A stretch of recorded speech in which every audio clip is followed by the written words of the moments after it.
In the very centre of China's capital, a four-wheel drive ablaze. It had ploughed into a crowd, then burst into flames. Pictures were soon spreading on Chinese websites.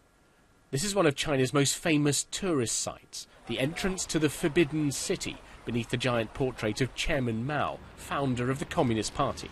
Police soon moved in. The location is highly sensitive and heavily guarded, the scene of the pro-democracy protest that led to the Tiananmen massacre in 1989. China's leaders live nearby, and it's still a magnet for protests.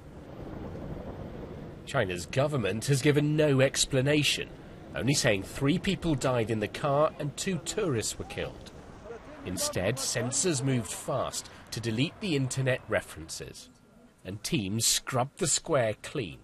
It was soon open again, as if nothing had happened. China's new leaders who took over this year are fearful about growing dissent. To try to contain it, they've launched the toughest crackdown in years. So in the eastern city of Xinyu, just as the Tiananmen incident was happening, the trial was beginning of 3 local activists.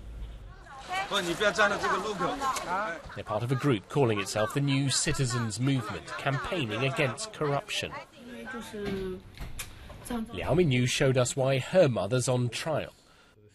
It happened because of photos she posted on the internet. Their banner calls on China's president to make officials publicly declare their wealth. She says when ordinary citizens speak out about corruption, they're arrested. President Xi Jinping knows corruption is one of many issues stirring resentment at communist rule. Reports his own family has become extremely wealthy are censored in China.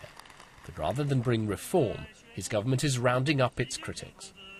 With this crackdown, President Xi Jinping is certainly stamping his own authority on China.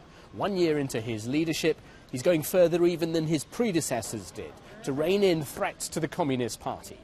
The fear is that the focus on stability means pressures and discontent are simply growing. Damon Grammaticus, BBC News, Xinyu.